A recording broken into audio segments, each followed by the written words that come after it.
Almost every political movement claims to fight for the common good, for the people, for social justice, for the climate, for security, for religion.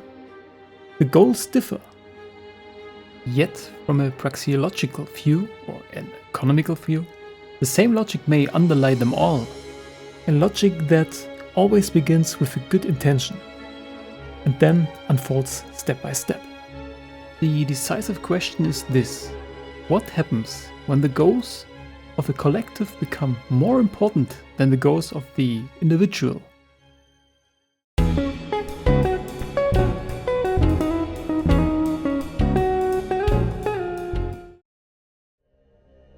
National socialism, communism, religious dictatorships. At first glance, these systems could hardly be more different. Different ideologies, different symbols, different promises. And yet they developed strikingly similar structures. Why? Praxeology looks for answers not in statistics or historical accident. It asks, which consequences follow from the logic of human action alone? Praxeology always begins with the same simple observation. Maybe you know, humans act. Every person pursues their own goals.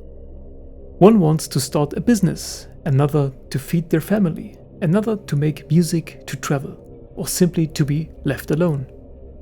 Different people, different goals. And that is exactly why each person needs the freedom to dispose of their own means, of their body, of their labor, of their property. Because whoever can no longer decide over these eventually no longer pursues their own goals, but the goals of someone else. And this is where our real question begins.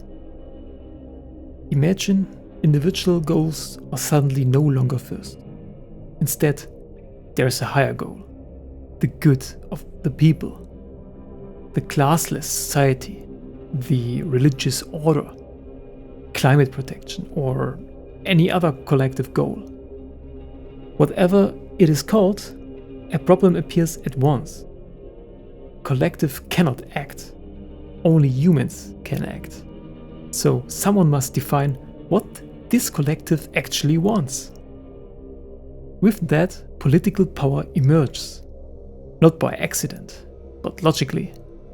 Because someone must decide which goals serve the common good and which do not. A party, a leader, a revolutionary committee, a religious council. The names differ, but function stays the same. They speak in the same of the collective.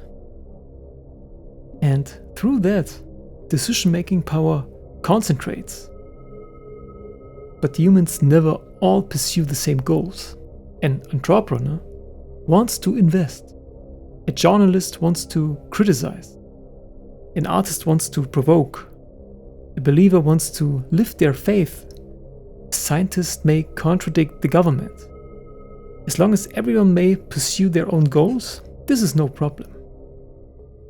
But once a shared goal stands above all, the perspective changes. Whoever serves the collective is seen as useful. However disagrees becomes an obstacle. Suddenly, it is no longer about different opinions, but about loyalty. This is how enemy images arise, not because people suddenly become evil, but because the system perceives deviation as a threat. But enemy images alone are not enough. If opponents endanger the collective, someone must act. Agency emerge. Civilians, censorship, special courts, expropriations, secret police. Violence is often not the original goal. It becomes a tool. Because when individual decisions constantly contradict the collective goals, the system tries to remove those contradictions. Step by step, institutionalized rule arises. Only now is it worth looking at history, not as proof, but as illustration. Under National Socialism, the people's community was placed above the individual. Under communism, the classless society. In religious dictatorships, the divine order. The ideologies differed fundamentally, yet the structure was strikingly similar. First, the collective was placed above the individual. Then, enemy images arose. And finally, institutions that enforced those many images with force. Praxeologically, exactly this sequence is decisive. Does this mean every political movement inevitably leads to totalitarianism? No. That would not be a praxeological statement. Praxeology describes logics of action, not historical certainties. Democratic institutions, separation of powers, property rights and independent courts can limit exactly this development. Still, this decisive question stays relevant. Whenever political movements claim that a particular collective speaks for everyone, the same question arises. Does the individual remain an end in itself, or does it become a means to a higher goal? The real thing totalitarian systems share lies not in their symbols, not in their slogans, not even in their ideology. It lies in their logic of action.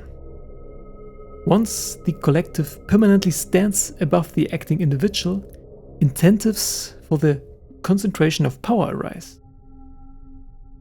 From concentrated power arise enemy images, and from enemy images arise institutions that enforce that distinction. This is why totalitarianism rarely begins with violence. It begins with an idea. The idea that the goals of the collective matter more than the goals of the individual. And that is exactly why praxeology is so valuable.